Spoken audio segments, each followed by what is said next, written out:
성도 여러분 안녕하십니까? 에스라의 나무 강단에 제공하는 성경의 각 책의 기별과 신학, 오늘은 12번째 시간 사무엘상의 기별과 신학을 공부하겠습니다. 사무엘상, 지난 시간에 우리는 룻기의 기별과 신학을 공부했고, 오늘부터는 사무엘, 그리고 사무엘 상하, 열왕기 상하 이렇게 넘어가겠습니다.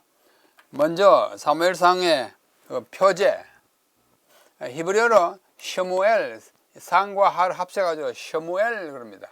셔무엘이라고 하는 히브리 말은 그 어원이 두 가지로 사람들에게 이해되어 있습니다. 첫째는 샤모가 샤마에서 왔다. 그리고 엘은 하나님이죠. 샤마는 듣는다는 뜻이에요. 하나님이 들으셨다, 그런 뜻입니다. 셔무엘. 그렇다고 생각해요. 왜냐하면 사무엘상 1장 20절에 보면 그의 어머니가 간절히 기도하여 하나님께서 그 기도를 들으셔서 아들을 주셨는데 그 아들이 사무엘이다, 이렇게 되어 있어요. 그러므로 아마 셔무엘은 하나님이 들으셨다라는 그런 어원을 가지고 있다고 하는 것이 아마 더 유력할 것 같습니다. 그것과는 달리 또 샤무엘을 셴하고, 셴이라는 말은 이름이라는 뜻입니다. 셴. 그리고 엘, 하나님의 이름, name of God, 하나님의 이름이다. 이 책의 내용과는 썩 어울리지 않지만은 단어의 그 구성을 보면 그렇게도 이해할 수 있습니다. 왜냐하면 샤무엘인데 샤마에는 여기에 아인 하나 더 붙어 있어요. 아인이 여기는 없기 때문에 들었다는 말보다는 그냥 셴이 이제 이름이니까 하나님의 이름이다, 그렇게 주장할 수 있습니다. 그러나 내용으로 보면 여기에 아인이 떨어져 나갔지만은 샤무는 들으셨다, 엘 하나님, 그렇게 이해하는 것이 더 맞을 것 같습니다. 이 구약 성경을 처음으로 외국어로 번역한 것이 70인역 헬라어로 번역된 것인데 거기에도 사무엘이라고 번역해 놨습니다. 영어는 세뮤얼, 우리말로 사무엘. 사무엘은 뭐랄까요, 영어를 그냥 한국식으로 읽는 것이죠. 사무엘. 그러나 미국 사람이나 영국 사람은 사무엘 그렇지 않고 세뮤얼 이렇게 말하죠. 또 자기들 식으로 읽습니다. 그러면 이 책의 저자는 누구일까? 누가 썼을까? 그에 대해서 잠시 생각해 보겠습니다. 다른 역사서라고 하는 것은 역사를 기록한 성경의 내용이죠. 말하자면 여호수아, 사사기, 룻기, 사무엘 상하, 역대 상하, 열왕기 상하, 뭐 이런 것 다 역사서라 그러는데, 다른 역사서들과 마찬가지로 사무엘서 상하에도 저자의 이름이 밝혀져 있지 않습니다. 처음에 누가 쓴다 하는 말이 없어요. 하지만 일반적으로 사무엘상 1장으로부터 24장까지는 사무엘이 썼고, 나머지 25장으로부터 31장과 사무엘하 1장부터 24장은 나단과 갓이라고 하는 선지자들이 기록한 것으로 보입니다. 그러나 확실치는 않아요. 그게 직접 나단이 썼다, 갓이 썼다고 하지 않습니다. 그래서 나단과 갓은 기록하는 선지자가 아니라 말하는 선지자로 사람들 이해합니다. 성경의 선지자들을 두 부류로 나누어요. 하나는 writing prophets, 기록하는 선지자이고, 또 한 부류는 speaking prophet, 말하는 선지자예요. 그러므로 기록을 남긴 선지자들, 가령 뭐 이사야, 예레미야, 에스겔, 다니엘 이런 다 기록을 남긴 선지자이고, 그는 나단, 갓, 뭐 다른 선지자들은 이름이 나타나긴 났는데 그들이 어떤 책을 썼다고 그들의 이름으로 된 책이 없어요. 그런 선지자들을 speaking, 말하는 선지자 이렇게 표현한대요. 만약에 이 책 사무엘상하가 나단과 갓의 저술이 확실하다면 그들 역시 뭐가 될까요? writing prophets 되겠죠. 기록하는 선지자가 될 것입니다. 자, 그건 그렇고, 이 책의 기록이 매우 상세하고 정확한 것을 보면 저자들은, 그 저자가 사무엘이든지 나단이든지 갓이든지 또 다른 사람이든지 간에 그 저자들은 기록된 사건들의 목격자였을 것입니다. 왜냐하면 너무나 자세히 기록했기 때문에, 너무나 정확하게 앞뒤가 맞기 때문에 그때 당시에 있었던 사람일 것으로 추정이 됩니다. 근데 이 탈무드라고 하는 책이 있어요. 앞에도 여러 번 언급했지만은 탈무드는 뭔가 하니 이스라엘의 국가법과 종교법에 관한 랍비들의 해설을 실은 책인데 BC 300년으로부터 AD 500년 그 사이에 있었던 랍비들이 많은 글을 남겼는데 그 책을 탈무드라고 합니다. 탈무드라고 합니다. 이 탈무드는 두 가지를 이렇게 한데 묶은 거예요. 첫째는 미시나 구전율법입니다. 전에 내려오는 것을 기록한 것이에요. 구전율법과 하나는 게마라는 그것에 대한 주석과 교훈을 쓴 것입니다. 이것을 합쳐가지고 탈무드라 그래요. 합쳐서 쓴 것을. 탈무드는 히브리 말로 된 책이 제가 공부하던 대학에서 도서관에 가보니까 탈무드가 있는데 탈무드가 이렇게 뭐 한 4, 50권인데요. 굉장히 두꺼운 책이 여러 개 됐습니다. 이 탈무드는 두 세트가 있어요. 하나는 바벨로니안 탈무드이고 하나는 제루살렘 탈무드예요. 바벨론에서 가지고 온 탈무드이고 이는 예루살렘에서 랍비들이 말하던 탈무드입니다. 보통 탈무드 그러면 바벨로니안 탈무드를 말합니다. 그것이 더 크고 또 더 뭐 권위 있다고 할까요? 하여튼 그렇게 여겨지고 있습니다. 자, 이 탈무드에도 제시한 바가 제시하기를 뭐라고 그러냐면 사무엘과 나단과 갓이 기록했다라고 그 랍비들이 말한 내용이 들어있어요. 또 사무엘서의 상하는 처음부터 끝까지 여기 선견자 사무엘의 글과 선지자 나단의 글과 선견자 갓의 글이다라고 한 역대상 29장 29절에 있는 말씀처럼 아마 이 세 사람이 사무엘 상하를 썼을 것이다 이렇게 말할 수가 있겠습니다. 자, 그 정도로 이해하고요. 그러면 그 당시에 역사적 배경을 잠시 살펴보겠습니다. 사무엘서가 차지하는 시대, 그 기간은 BC 1100년으로부터 930년까지입니다. 970년까지입니다. 그래서 합쳐가지고 1100년부터 970년까지니까 130년 동안의 역사를 기록한 책이 사무엘서예요. 상하예요. 자, 구체적인 내용을 보면 그렇게 말할 수밖에 없습니다. 자, 사무엘의 출생으로부터 다윗의 시세까지 사무엘 상에 보면 사무엘을 출생합니다. 사무엘 하는 다윗의 치세를 기록한 역사책이에요. 다윗이 죽기까지. 그러면 사무엘의 출생으로부터 다윗의 치세 끝까지. 다윗의 치세는 970년에 끝나요. 그건 확실합니다. 그리고 사무엘은 아래의 추정에 비춰보면 BC 1100년에 출생했을 것으로 보입니다. 자, 그렇다면 1100 빼기 970은 130년 동안의 역사가 사무엘 상하에 기록되어 있습니다. 자, 좀 구체적으로 사무엘이 지도자로 활동하기 시작한 때가 약 30세쯤 되었다면 보통 구약에 성년이 되어서 제사장의 역할을 한다든지 뭐 선지자로 부르심을 받아가지고 활동한다든지 이렇게 또 왕이 정상적으로 일단은 약 30세가 이제 가장 많습니다. 또 사무엘이 그렇다면 약 30세 주었던 때가 언제냐면 1070년 BC예요. 엘리가 사망하기 전 5년이 이렇게 되는데 이때가 30세라면 언제 태어났습니까? 여기다 30을 더하면 1100년에 태어난 것이 산출됩니다. 정확하지는 않지만 플러스 마이너스 한 5년밖에 차이가 나잖아요. 그래서 한 1100년경에 탄생해가지고 30세쯤 됐을 때 1070년부터 활동하기 시작했던 것으로 보입니다.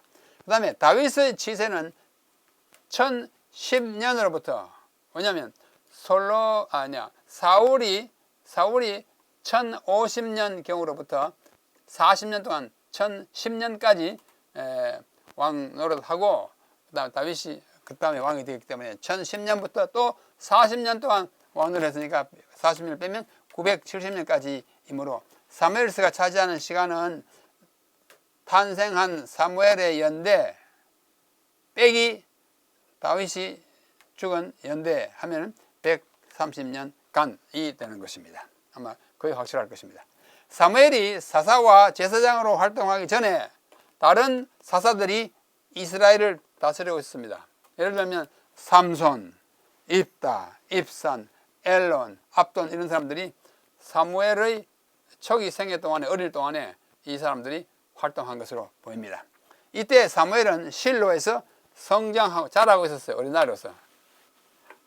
사사시대 머리에 그가 태어나 자라고 있었습니다.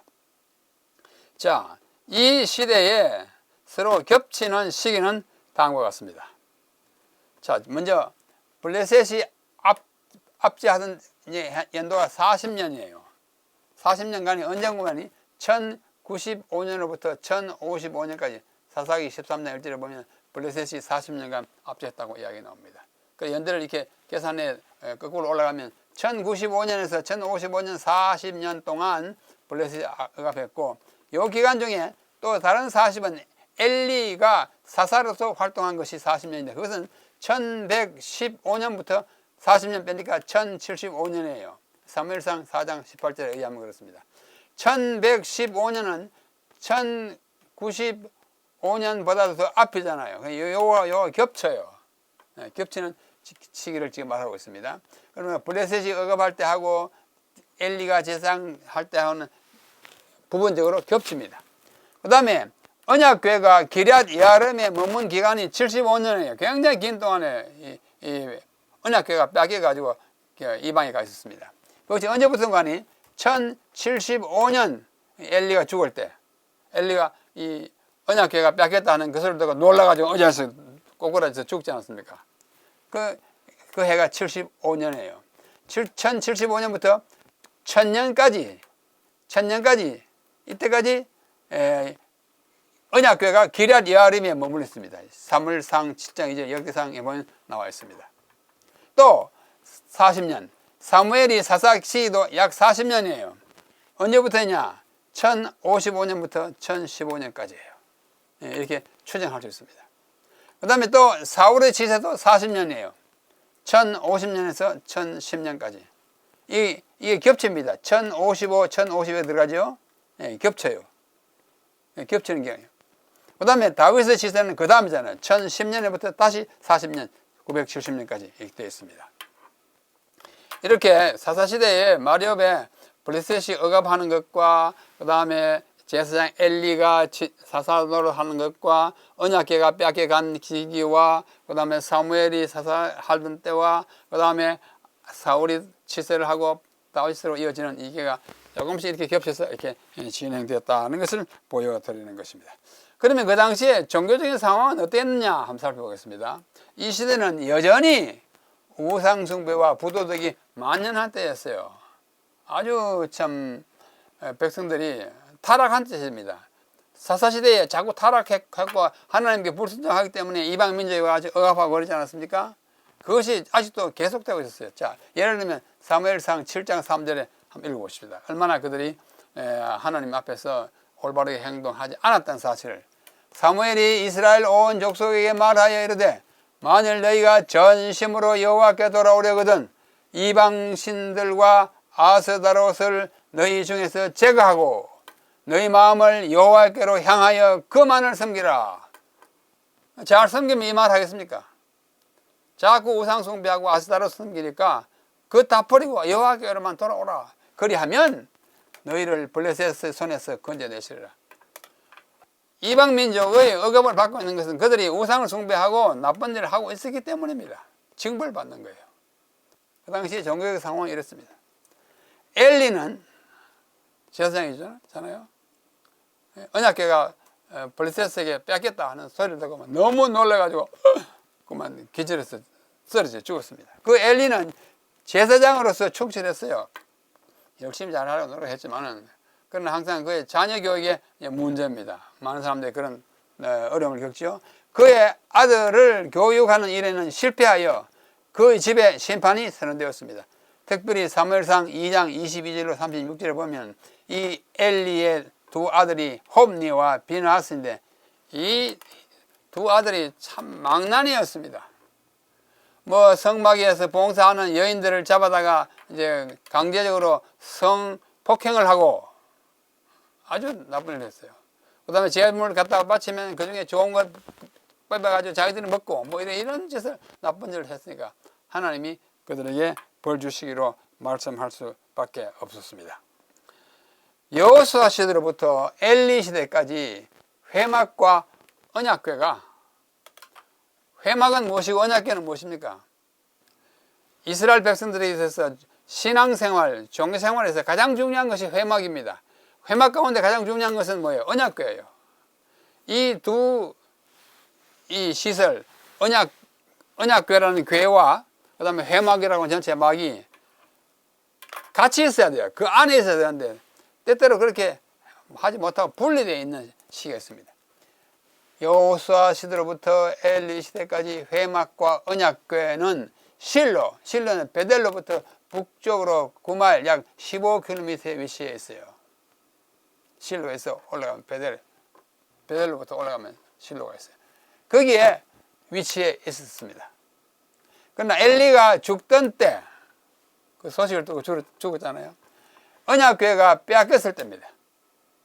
그때 이스라엘의 종교 체계의 두 가지 중요한 물품인 회막과 언약궤는 서로 떨어져서 블레셋이 막 와가지고 괴롭히니까 이거 언약궤 메고 가면 출애굽 때 언약궤 메고 가면 막 승리했으니까 지금도 그렇게 하리라고 언약궤를 메고 나갔다가 언약궤 쫓아 뺏기고 들어왔어요. 이러한 책비스러운 일이 일어난 것입니다. 언약궤가 권위가 있고 힘이 있는 건 사실이지만 하나님이 그렇게 하라고 하실 때만 그러한 것이에요. 임의로 막 자기 그런 우리가 갖다 이기자 하나님 그거 아닙니다. 그들의 행실이 아주 극도로 문란하고 나쁜 때에 언약궤 갖다 놓는다고 해결되는 게 아니에요. 그래서 뺏겼습니다. 뺏겼어요. 서로 떨어져서 다윗이 BC 1000년에 언약궤를 도로 가져올 때까지 1075년에서 1000년까지 75년 동안을 어디에요? 뺏긴 채로 기럇 여아림이라고 다른 곳에 가 있었습니다. 아래는 다음 페이지는 여호수아 시대로부터 회막과 언약궤가 어디에 위치했는지를 말해 줍니다. 한번 보십시오. 자, 이거는 회막이 있던 위치고 이건 언약궤가 있던 위치입니다. 먼저 길갈에 회막이 있을 때 그 안에 언약궤가 있어요. 회막과 같이 있었어요. 1045년부터 1398년까지 똑같아요. 그게 정상적인 시대입니다. 또 실로로 옮겼을 때도 회막과 같이 있었습니다. 실로에 있고 회막이 실로에 있고 언약이 같이 있었어요. 그러다가 1075년에 회막이 노베에 있는데 언약궤는 블레셋에게 뺏겼어요. 뺏겨가지고 어디 갖다 놨냐면 기럇 여아림이라는 곳에 갖다 놨어요. 기럇 여아림. 언제까지? 1000년까지. 그때 회막은 기본에 가 있었습니다. 1015년, 1000년까지. 이건 1075년에서 한 60년 동안은 노베에 있고 그 다음에 한 15년 동안은 기본에 있는 이 회막이 그때 언약궤는 그 안에 없었어요. 왜냐하면 블레셋에게 뺏겼기 때문에. 그래서 기럇 여아림이라는 곳에 가 있다가 이제 다윗이 이제 성막 예루살렘에 그걸 갖다가 옮깁니다. 옮겨가지고 예루살렘에 회막이 있고 이 회막 안에 언약궤를 갖다 넣었습니다. 성전은 아닙니다. 회막이에요. 회막을 예루살렘에 갖다 놓았을 때 같이 있었고 그 다음에 성전이 완공된 때가 960년입니다. 솔로몬 시대죠. 예루살렘에 그 안에 같이 회복돼서 그 후로 586년까지 960년에 성전이 완공된 후로 586년까지 한 400년 동안 어떻게 해요? 성전에 잘 있다가 586년에 느부갓네살 바벨론 군대가 와서 그만 다 예루살렘 성전을 망가뜨리고 그 다음에 언약궤는 예레미야와 그의 일단의 제사장들이 그것을 다른 곳으로 피신을 시켰습니다. 이게 회막과 언약궤가 어떻게 같이 있었거나 없어 분리되어 있었는지를 보여주는 역사의 과정입니다. 그 다음에 정치적 상황이 어떠느냐 한번 살펴보겠습니다. 내부의 분열과 외부에서는 압박이 아주 교차되던 때입니다. BC 1세기, 11세기 초에 이스라엘은 영적으로 피폐해 있을 뿐만 아니라 BC 11세기가 언제예요? 사사시대 말입니다. 그렇죠? 그 다음에 또 사울이 치세하던 그 당시에요.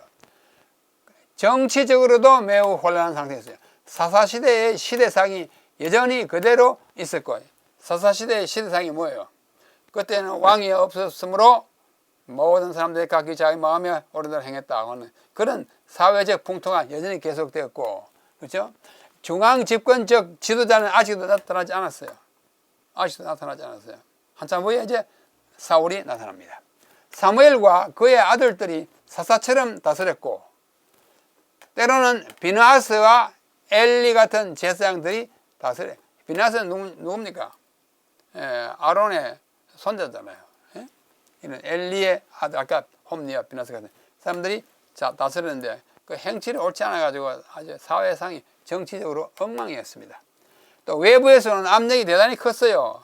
이 팔레스타인, 이스라엘을 이렇게 가운데 두고 동서남북에서 다 이스라엘을 괴롭히는 그런 민족들이 많았습니다. 팔레스타인의 남서쪽에 있던 블레셋인들은, 지중해를 끼고 있던 블레셋인들은 이스라엘과의 최대의 위협과 억압의 주체였어요. 이스라엘에 계속해서 대표적인 사람이 누구예요? 다윗과 골리앗.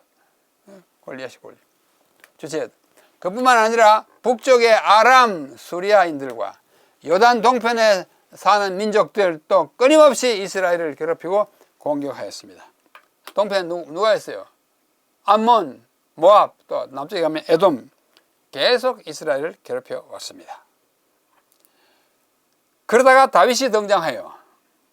사울이 통치한 40년의 불안정한 시대를 지나서 다윗이 등장함과 동시에 이스라엘의 역사는 새로운 전기를 맞이하게 됩니다. 서로 적대시하는 지파들의 분쟁과 지파들끼리 서로 아웅다웅했어요. 또 무정부 상태로부터 연합된 정치 세력으로 다윗이라고 하는 그로 발전하게 되었습니다. 다윗의 지도력 하에 블레셋은 물론이고, 블레셋 쳐부셨어요. 골리앗 깼잖아요. 또 요단 동편의 에돔, 모압, 암몬, 그리고 북쪽의 아람, 수리아까지 제압하는, 다윗이 동서남북으로 다 천하를 통일했습니다.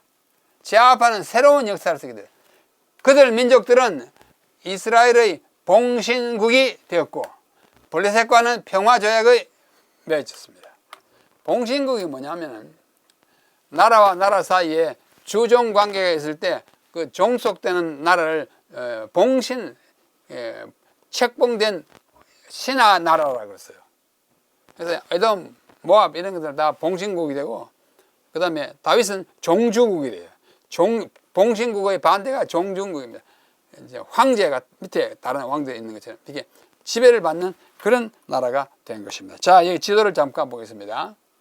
지도가 좀 희미하지만은, 자, 여기 사해가 있고, 여기 갈릴리가 있고요. 이렇게 요단강이 흐르죠. 요단강 동편을 트랜스 조단이라고 표현합니다. 역사가들은 그렇게 표현합니다. 트랜스란 말은 저쪽, 요단강 저쪽, 여기 예루살렘 이쪽에서 보면 요단강 저쪽 트랜스 조단, 요단강 이쪽은 시스 조단. 시스 조단의 말은 잘 쓰지 않지만은 역사의 기록에 남아 있습니다.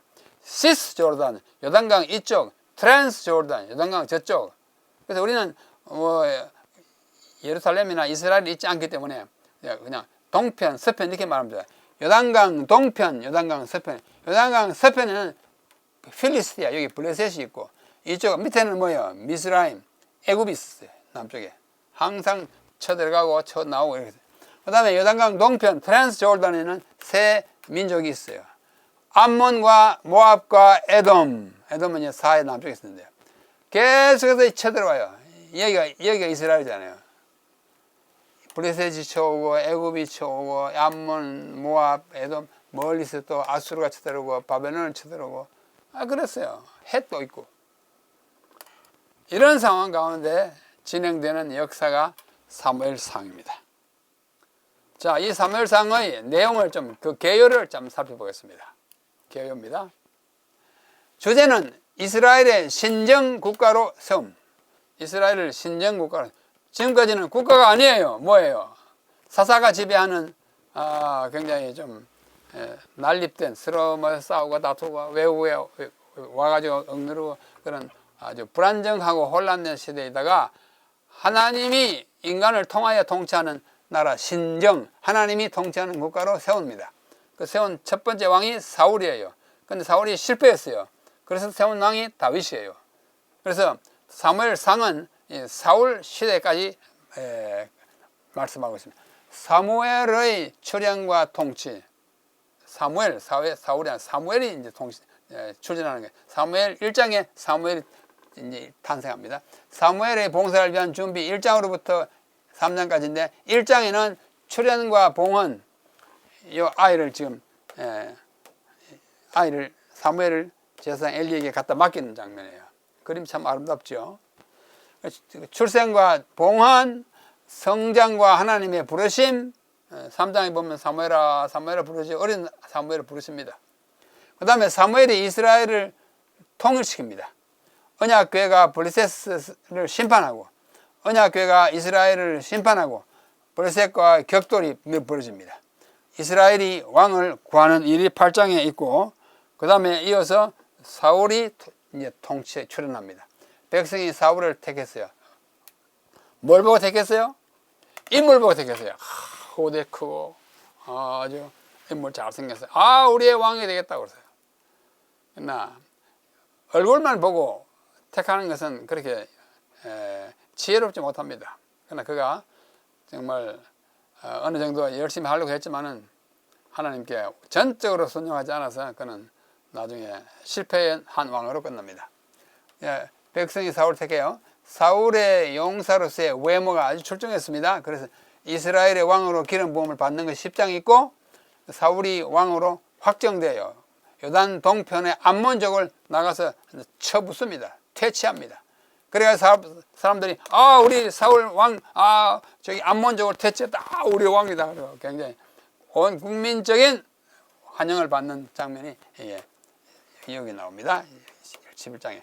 그 다음에 사울이 아까 버림을 당해요. 12장 사무엘의 최후 연설과 퇴진, 그 다음에 사울의 어리석은 행동 13장, 14장, 15장까지 불순종의 이야기였다면 13장에는 뭐가 나옵니까? 사무엘을 늘 그 권고를 하나님의 권고를 사무엘을 통해서 늘 받아야 하는데 사무엘이 어디 갔다 늦게 오니까 기다리다 못해가지고 어떻게 해요? 자기가 덜컹 성전에 들어가서 번제를 제사를 드립니다. 사울은 제사장 족속이 아니에요. 베냐민 족속이잖아요. 근데 번제를 딱 드리고 나오니까 어떻게 해요? 사무엘이 왔어요. 그때 한 유명한 말이 뭐예요? 순종이 제사보다 낫고 이런 말씀 하죠. 그래서 사울의 또 치명적인 불순종이 또 합니다. 뭐예요? 외국을 못질러 가지고 다 잡아오는데 다 죽이라 그러는데 다 안 죽이고 어떻게 해요? 아주 좋은 짐승들은 다 살려놨어요. 그래서 또 사무엘이 보고 왕이 어떻게 하나님의 말씀을 그렇게 버리십니까? 그래서 하나님 당신을 버렸다고. 그때 한 말이 순종이 제사보다 낫고입니다. 하나님의 말씀을 듣지 않는 으로 그는 왕으로서 물러나게 됩니다. 죽죠. 그 다음에 다윗이 출현해요. 초기 역할. 다윗의 목자로서의 훈련, 장래의 왕으로의 기름 부음을 받고 블레셋 대장 골리앗을 처치하고 다윗이 사울의 신하로 당한 여러 가지 위협이 나옵니다. 사울의 시기심과 다윗의 곤경, 다윗이 사울의 흉계로부터 피신하고 다윗이 도망자로 당한 시련을 쭉 그려요. 사무엘의 죽음과 아비가일이라고 하는 그 한 여인이 이제 다윗에게 대하는 그 아름다운 모습이 나오죠. 그래서 사울이 죽음으로써 끝나게 되는 것입니다. 자, 이 사무엘 상에 있는 아주 여러 중요한 장면들이 있지만 아까 본 이 엄마가 아들을 제사장에 갖다 바쳐서 거기서 교육을 받게 하는 것입니다. 한나죠. 이것도 이제 제사장에게서 집에서 살면서 배우고 있는 사무엘의 어린 모습이에요. 거기서 하나님의 부르심을 받지 않습니까? 어린 나이에 부르심을 받아요. 자, 사무엘 상에서 일어나는 여러 가지 사건들이 있는데 그 사건들을 일목요연하게 좀 이렇게 정리하면 다음과 같습니다. 이건 연도이고, 이건 사건이고, 성경 본문이고, 주요 사항입니다. 첫째, 엘리와 사무엘이 사사로 있던 시기에 어떤 일이 있냐? 1115년부터 1075년까지 사사 엘리가 40년 동안 치리했어요. 사무엘상에 나와요. 제사장들도 부패했어요. 그 다음에 블레셋의 억압이 또 계속됩니다. 사무엘상 13장. 블레셋에게 이스라엘이 최장기간 억압을 당합니다. BC 1100년에 사무엘이 출생, 아까 봤죠? 사무엘상. 경건한 어머니가 지도자를 준비합니다. 한나가 참 경건한 어머니였어요. 1075년에 블레셋에게 언약궤가 탈취당합니다. 그래서 엘리가 그때 사망해요. 언약궤를 뺏기고 이스라엘이 최악 상황에 들었습니다. 1055년에 사무엘이 사사가 됩니다. 사무엘상 7장. 사무엘의 부흥운동으로 이스라엘이 통일됩니다. 미스바에 모이자 그래가지고 이스라엘을 통일시켰어요. 그 다음에 사울이 통치한 기간이에요. 1050년부터 1010년까지죠. 사울이 왕으로 기회를 부어받습니다. 이스라엘의 요망을 따라서 키 큰 왕을 인물 잘생긴 왕을 뽑았어요.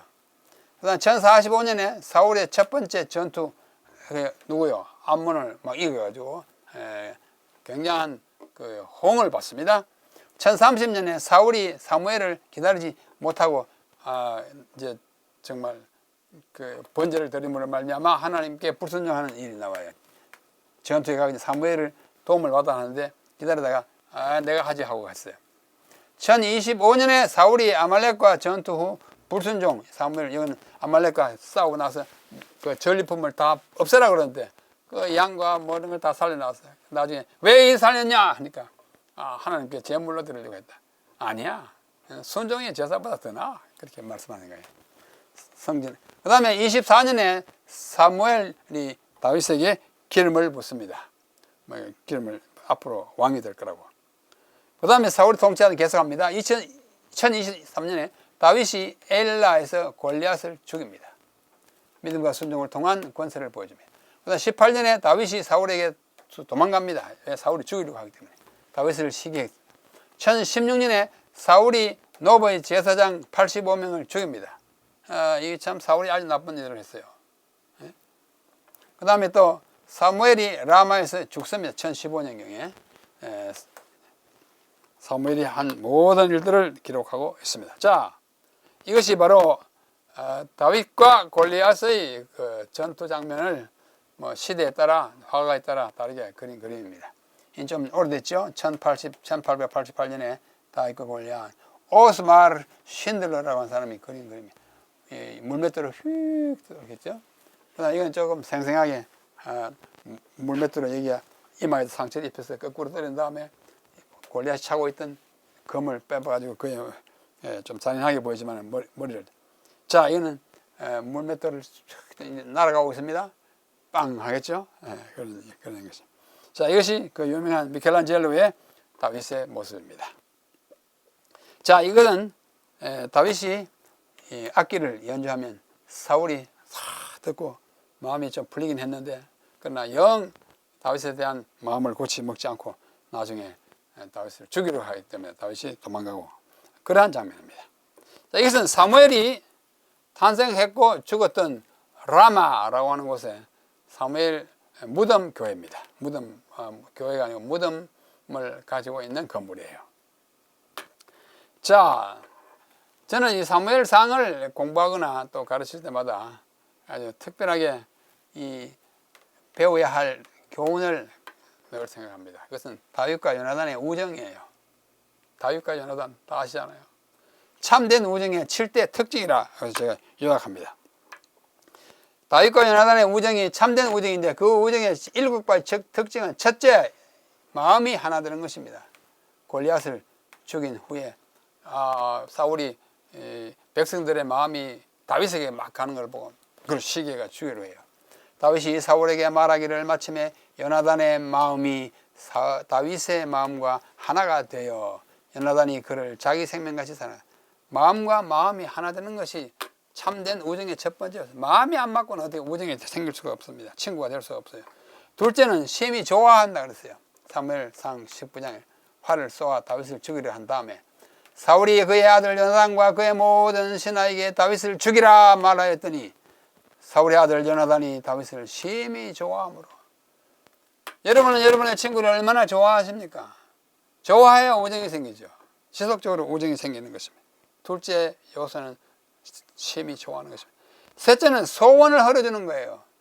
사무엘상 20장 4절 라마 나요스에서 도망한 후에 요나단이 다윗에게 이르되 네 마음의 소원이 무엇이든지 내가 너를 위하여 그것을 이루리라. 진정으로 사랑하는 친구는 그의 소원을 들어줄 마음이 생기는 것입니다. 자원하게 되는 것입니다. 소원을 이루어주는 것이 참된 우정의 세 번째 요소입니다. 자, 여기 다윗과 요나단이 들에서 서로 만나서 서로 격려하고 이런 데 숨어있는 다윗을 찾아오는 요나단의 모습입니다. 소원을 흘려줘. 이때 하는 말이에요. 네 번째는 자기의 생명처럼 사랑하는 것입니다. 20장 17절 죄가 있거든 나를 죽이라 한 다음에 하도 억울하니까 다윗이 요나단에게 그렇게 말했어요. 다윗에 대한 요나단의 사랑이 그를 다시 맹세하게 하였으니 이는 자기 생명을 사랑함같이 다윗을 사랑합니다. 사실 다윗보다 요나단이 더 정말 짙은 사랑을 가지고 있었던 것으로 보입니다. 자기 생명처럼 사랑할 수 있는 친구는 진정한 친구입니다.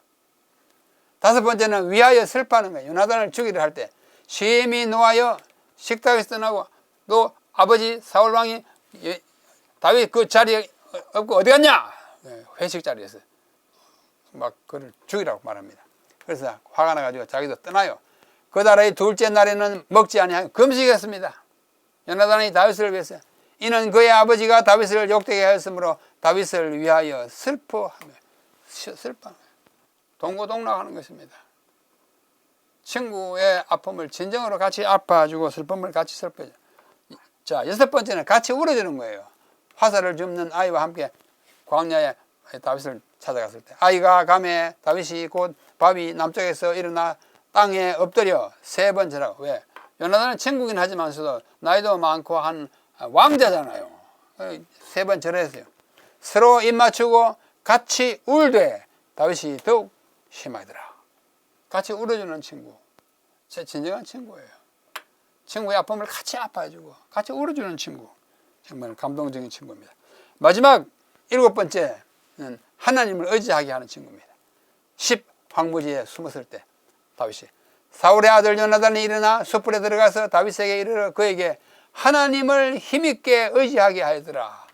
이게 제일 중요한 친구입니다. 종교의 덕목입니다. 하나님을 믿음을 가지게 하는 친구. 정말 요나단은 위대한 친구였습니다. 자, 다윗과 요나단의 우정, 참된 우정의 7대 특징을 함께 보실까요?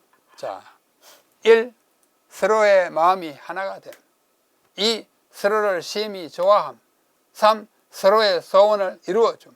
4. 자기의 생명처럼 사랑함. 5. 서로를 위하여 슬퍼해주고. 6. 고통을 나누고 같이 울어주는 친구. 7. 하나님을 의지하게 도와주는 친구. 우리가 진정으로 내 친구를 사랑한다면 하나님을 의지하게 해야 할 것입니다. 이러한 친구 요나단이 그의 아버지 사울과 함께 전쟁에 나가서 죽었을 때 다윗은 다음과 같은 조시를 읊었습니다. 조시. 내 형 요나단이여, 내가 그대를 애통함은 그대는 내게 심히 아름다움이라. 그대가 나를 사랑함이 기이하여 여인의 사랑보다 더하였도다. 사무엘 하 1장 26절의 말씀이에요. 남녀 간의 사랑보다 더 짙은 사랑을 당신은 나에게 베풀어 줬다. 기이하여. 그대가 나를 사랑함이 기이하여 여인의 사랑보다 더하였다고 그렇게 표현하는 것입니다. 참 아름다운 표현입니다. 이 다윗과 요나단의 우정은 예수님이 우리에게 얼마나 참 요긴하고 중요한 친구인지를 가르쳐주는 하나의 예입니다. 예수님은 요한복음 15장에 이렇게 말합니다. 사람이 친구를 위하여 자기 목숨을 버리면 이에서 더 큰 사랑이 없나니 너희가 나의 명하는 대로 행하면 곧 나의 친구라. 그죠? 이제부터는 너희를 종이라 하지 아니하리니 종은 주인의 하는 것을 알지 못함이라. 너희를 친구라 하였노니 내가 내 아버지께 들은 것을 다 너희에게 알게 하였음이라. 친구지간에는 비밀이 없어요. 예수님이 다 말씀하신 것은 우리를 친구로 보기 때문이었습니다. 정말 좋은 친구 예수님이십니다. 여기 Signs of Times 옛날 잡지에 우리를 위하여 예수는 자신을 비우시고 그 영광을 감추셨다. 그가 세상 신성에다 인성을 입으신 것은 인간을 접촉할 수 있도록 하기 위함이었으며 그가 우리의 모든 시련을 익히 아시며 우리의 슬픔을 동정하신다는 것을 우리가 알도록 하기 위함이었으며 아담의 모든 아들과 딸들이 예수는 죄인들의 친구라는 것을 깨닫게 하기 위하여 인간이 되셨어요. 친구가 되기 위해서 인간이 되셨고 그 친구를 위해서 목숨을 바치기 위해서 십자가에 달려 돌아가셨다고 책은 말씀하고 있습니다. 이 부조와 선지자라고 한 책에는 또 이런 말씀이 나옵니다. 우리가 이렇게 불신하는 것이 옳은 일일까? 왜 우리가 배은망덕하고 불신해야 하는가? 예수님은 우리의 친구이시다. 친구예요. 온 하늘은 우리의 행복에 관심을 가지고 있다. 우리의 근심과 공포는 하나님의 성령을 슬프시게 한다. 우리는 우리를 초조하게 하고 피곤하게 만들 뿐 시련을 견디는 데 도움이 되지 못하는 근심과 걱정에 빠져서는 안 된다. 왜? 예수님이 우리 친구니까. 참 간단합니다. 아주 참 감동적인 말씀입니다. 이 우정관계가 가장 잘 나타내는 책이 사무엘상이에요. 사무엘상이에요. 감동적인 우정의 장면입니다. 자, 우리 사무엘서의 기별과 신학을 요약하고 마치겠습니다. 1. 하나님은 자신의 백성을 인도할 지도자를 시대마다 준비하신다. 준비하세요. 직접 부르시기도 하지만 태어나기 전부터 한 어머니를 통해서 또 키우기도 하십니다. 사무엘 같은. 하나님의 백성을 인도하고 지도할 사람은 외모나 인간적인 기준으로 선택해서는 안 된다. 키 크고 뭐 얼굴 잘생겼다가 뽑았다가 사울 실패했잖아요.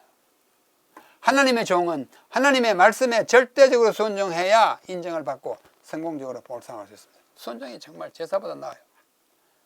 이렇게 합니다. 사무엘이 이르되 여호와께서 번제와 다른 제사를 그의 목소리 청종하는 것을 좋아하심같이 좋아하시겠나이까? 순종이 제사보다 나았고 듣는 것이 수양의 기름보다 낫다. 사무엘상 15장 22절. 그 유명한 구절이 사울에게 하는 사무엘의 말씀에서 나오는 것입니다. 네 번째, 청사에 빛나는 우정의 백미. 백미라는 것은 아주 뚜렷하게 다 눈에 보이는 거예요. 눈썹이 흰 거 말이죠. 백미는 다윗과 요나단의 우정이고 이 우정에는 7가지 특징이 있다. 제가 정리한 것이지만 아까 있었습니다. 다섯 번째, 전쟁은 여호와께 속한 것이므로 하나님을 의지하고 신뢰할 때만 온전한 승리를 거둘 수 있다. 다른 거 가지고는 승리할 수 없어요. 법궤를 가지고 나가도 언약궤를 가지고 나가도 전쟁에 이기지 못합니다. 왜? 하나님께 먼저 순종하는 일이 있어야 하기 때문에. 지혜로운 여인의 봉사는 어리석은 남편의 평생을 구원하고 생명을 구원하고 나라의 평안도 도모한다. 아비가일의 예입니다. 그 남편 나발이 참 어리석은 일을 했지 않습니까? 시기와 질투는 자신뿐만 아니라 많은 사람들을 괴롭게 하고 결국에는 멸망과 패배로 끝난다. 누구예요? 사울의 경험에서 보는 것입니다. 그 아들보다 더 어린 다윗이 나가서 전쟁해가지고 백성들이 막 환호하니까 그 시기하고 질투를 죽이려고 하고 왕의 채통에 맞지 않아요. 그러니까 뭐 버림을 받죠. 마지막으로 다윗은 인간적인 약점을 지닌 사람이었으나 하나님께 대한 깊은 사랑과 헌신으로 위대한 왕이 되었다. 다윗이 흠이 없지 않아요. 그러나 위대한 왕이 된 것은 그걸 다 뉘우치고 하나님께 순종하고 나왔기 때문입니다. 이것이 사무엘상이 우리에게 가르치는 기별과 신학입니다. 오늘 제12번째 강의 사무엘상의 기별과 신학을 이것으로 매듭을 짓겠습니다. 다음 시간에는 사무엘하 기별과 신학을 공부하겠습니다. 우리 사무엘상을 다시 읽으시면서 여기 정말 깊은 우정, 정말 골리앗과 같은 그 엄청난 장군을 죽일 수 있는 그 힘이 어디서 나왔는지, 참으로 성공하는 지도자는 어떤 사람인지를 깊이 깨닫게 되는 그러한 우리 모두가 되기를 간절히 바랍니다. 다음 시간에 다시 뵙겠습니다. 안녕히 계십시오.